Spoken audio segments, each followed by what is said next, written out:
అక్షయ తృతీయ 2026 సంవత్సరం అక్షయ తృతీయ రోజున బంగారం కొనడానికి శుభ సమయం. అక్షయ తృతీయ రోజున ఆ తిథి యొక్క ప్రాముఖ్యత, ఈ రోజున ఏమేం దానం చేయాలి, ఇవన్నీ కూడా తెలుసుకుందాం. సనాతన సాంప్రదాయంలో జీవిత తత్వశాస్త్రం యొక్క శక్తివంతమైన సందేశాన్ని అందించే కొన్ని తేదీలు మనకు కలిగి ఉంటాయి. అటువంటి పవిత్రమైన తేదీ అక్షయ తృతీయ. దీనినే ఆక్తీజ్ లేదా అక్తితీజ్ అని కూడా కొన్ని ప్రాంతాల్లో భక్తులు పిలుచుకుంటూ ఉంటారు. ఈ పండుగలోని అక్షయ అనే పదానికి అర్థం ఎప్పటికీ క్షీణించనిది, అంటే శాశ్వతంగా ఉండేది అని అర్థం, అనంతమైనది. అందుకే ఈ రోజున జపం చేయడం, తపస్సు చేయడం, దాన ధర్మాలు చేయడం, సేవ చేయడం, హవనం చేయడం లేదా ఏదైనా శుభకార్యం చేయడం, ఇవన్నీ కూడా చేస్తే శాశ్వత ఫలితాలను ఇస్తుందని కూడా మనకు పురాణాలు చెబుతున్నాయి. వైశాఖ మాసంలోని ప్రకాశవంతమైన పక్షం యొక్క 3వ రోజున జరుపుకునే ఒక గొప్ప పండుగ ఆధ్యాత్మిక పురోగతి, ధర్మం, సేవ ఇలాంటి మంచి పనుల యొక్క అంతులేని సంప్రదాయాన్ని గౌరవిస్తూ ఉంటుంది. పౌరాణిక నమ్మకాల ప్రకారం ఈ తేదీ కాలచక్ర మార్పుకు సాక్ష్యంగా కలిగి ఉంటుంది. పురాణాలు మరియు చరిత్ర ప్రకారం ఈ రోజున కొన్ని సంఘటనలు జరిగాయి. యుగాది తిథి హిందూ సమయ గణన ప్రకారం సత్యయుగం అక్షయ తృతీయ రోజున ముగిసింది. త్రేతాయుగం ఈ రోజున ప్రారంభమైందని కూడా పురాణాలు చెబుతున్నాయి. విష్ణువు యొక్క 6వ అవతారం పరశురామ అవతారం. ఆయుధాలు, శస్త్రాలకు అధిపతి అయిన పరశురాముడు ఈ రోజున జన్మించాడు. గంగానది అవరోహణ.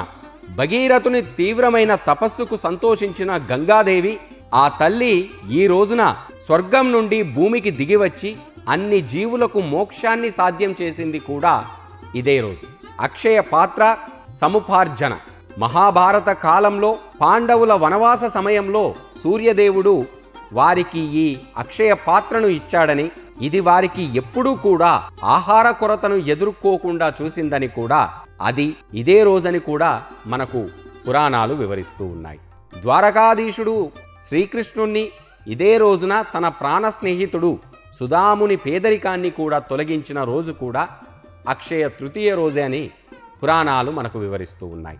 2026 సంవత్సరంలో అక్షయ తృతీయ ఎప్పుడు అంటే పంచాంగం ప్రకారం వైశాఖ శుక్ల తృతీయ ఏప్రిల్ మాసం 19వ తేదీ 2026 ఉదయం 10:49 ప్రారంభమై ఏప్రిల్ 20వ తేదీ 2026 ఉదయం 7:27 ముగుస్తుంది. ఉదయం తిథి ప్రకారం అక్షయ తృతీయను ఏప్రిల్ 19వ తేదీ 2026 తేదీన జరుపుకోవాలి. ఈ రోజున బంగారం కొనుగోలు చేయడానికి శుభ సమయం, ముఖ్యంగా శుభప్రదంగా కూడా పరిగణించబడుతుంది. ఏప్రిల్ 19వ తేదీ ఉదయం 10:49 నుండి ఏప్రిల్ 20వ తేదీ ఉదయం 6:14 వరకు అక్షయ తృతీయ నిర్ణయించబడింది. అక్షయ తృతీయ యొక్క ప్రత్యేక లక్షణం ఏమిటి అంటే దీనిని అబుజ్ ముహూర్తం అని కూడా పిలుచుకుంటూ ఉంటాం. దీని అర్థం ఈ రోజున ఏదైనా శుభకార్యానికి ప్రత్యేకమైన శుభ సమయం కోసం వెతకవలసిన అవసరం లేదు. వివాహం, గృహప్రవేశం, శంకుస్థాపన, వేడుక, కొత్త వ్యాపారం ప్రారంభించడం, వాహనం కొనుగోలు చేయడం, నగలు కొనడం వంటి అన్ని పనులు ఈ రోజున స్వయంచాలకంగా పూర్తవుతాయని కూడా భక్తులందరూ నమ్మాలి. ఈ రోజున చేసే దానాల వల్ల ఒక వ్యక్తికి పేరుకుపోయిన పాపాలు నాశనమవుతాయని కూడా మనకు మన గ్రంథాలు వివరిస్తూ ఉన్నాయి. అక్షయ తృతీయ దానాలకు, పుణ్యకార్యాలకు వినాశనం ఉండదు అని అర్థం. అంటే అక్షయ తృతీయ రోజున చేసే దానాలకు, సంపాదించే పుణ్యాలకు అంతం ఉండదు అని అర్థం. సనాతన సంప్రదాయంలో ఈ రోజున దానం చేయడం వల్ల సంపద తగ్గదు, బదులుగా వారి సంపాదన పెరుగుతుంది, సంపద పెరుగుతుందని మనందరం నమ్మాలి. అన్నదానం పరంధానం, ఆహారమే పరమాత్మ. మత గ్రంథాల ప్రకారం సర్వోన్నతమైనదిగా పిలువబడుతుంది. అక్షయ తృతీయ రోజున ఆకలితో ఉన్న వ్యక్తికి ఆహారం పెట్టడం అంటే భగవంతుడు ఆ నారాయణుణ్ణి సేవించడంతో సమానమని మనందరం నమ్మాలి. వేసవి ప్రారంభం కారణంగా ఈ రోజున సత్తుపిండిని, బెల్లం, చల్లని నీటిని దానం చేయడం ఎంతో ప్రాముఖ్యతను సంతరించుకుంటుంది. నీటి దానం, దాహం వేసిన వారికి నీరు ఇవ్వడం మానవత్వం యొక్క గొప్ప కార్యం. ఈ రోజున మట్టి కుండ, కుంభంలో నీటిని దానం చేయడం పూర్వీకుల ఆత్మలను సంతృప్తిపరచడం అవుతుంది. ఇతర దానాలు కూడా ఉంటాయి. వస్త్రదానం, పేదలకు వారి శరీరాలను కప్పుకోవడానికి బట్టలు ఇవ్వడం చాలా మంచిది. బ్రాహ్మణులకు ఆవులను దానం చేయడం ఆధ్యాత్మిక పురోగతికి శుభప్రదంగా పరిగణించబడుతుంది.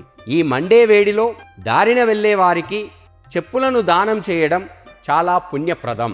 అక్షయ తృతీయ రోజున దానం చేయడం అంటే కేవలం భౌతిక సంపదలను త్రుజించడం కాదు, అహంకారాన్ని వదిలేయడం. ఇది ఆత్మను శుద్ధి చేస్తుంది. ఈ పవిత్రమైన రోజున సాధారణంగా మన కార్యకలాపాలు ఎలా ఉండాలి అంటే, శ్రీ లక్ష్మీనారాయణ ఆచార పూజ, సంపదకు దేవుడైన కుబేరుణ్ణి ఆరాధించడం, గంగా లేదా ఇతర పవిత్ర ప్రదేశాల్లో పుణ్యస్నానం చేయడం, హవనం మరియు వేదాల అధ్యయనం, బంగారం, నగలు లేదా నాణాలు కొనుగోలు చేయడం, వివాహం లేదా గృహప్రవేశం వంటి శుభ కార్యక్రమాలు చేయడం కూడా చాలా మంచిది. పేదలకు దానం చేయడం అన్నిటికంటే శుభదాయకం. అక్షయ తృతీయ రోజున పూజా పద్ధతి. అక్షయ తృతీయ పండుగ రోజున మహావిష్ణువు యొక్క లక్ష్మీనారాయణ స్వరూపానికి ఈ పూజ అంకితం చేయబడింది. ఇది స్వర్గపు కోశాధికారి అయిన కుబేరునికి కూడా అంకితం చేయబడిన ఒక శుభదినం. ఈ రోజున భక్తులు బ్రహ్మముహూర్తంలో మేల్కొని పవిత్రమైన నదులలో స్నానం చేసి, కుదరకపోతే ఇంట్లో గంగాజలాన్ని కలిపిన నీటితో స్నానం చేయాలి. స్నానం చేసిన తరువాత మీ చేతుల్లో నీటిని తీసుకొని ఉపవాసం ఉండాలని లేదా ప్రత్యేక పూజ చేయాలని ఆ భగవంతునికి భక్తితో మొక్కుకోవాలి. అనంతరం విష్ణువు, లక్ష్మీదేవి, కుబేరుడి విగ్రహాలకు పసుపు పువ్వులు, గంధం, ధూపం, దీపాన్ని సమర్పించాలి.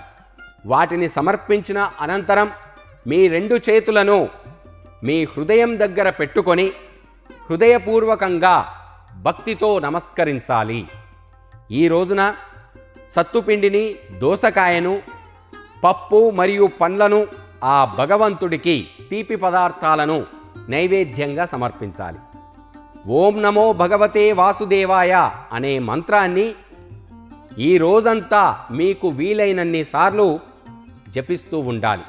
మనం చేసే మంచి పనులు తప్ప ఈ ప్రపంచంలో ప్రతీది కూడా నశించేది. బంగారం కొనడం ఆనందాన్ని, శ్రేయస్సును సూచిస్తుంది.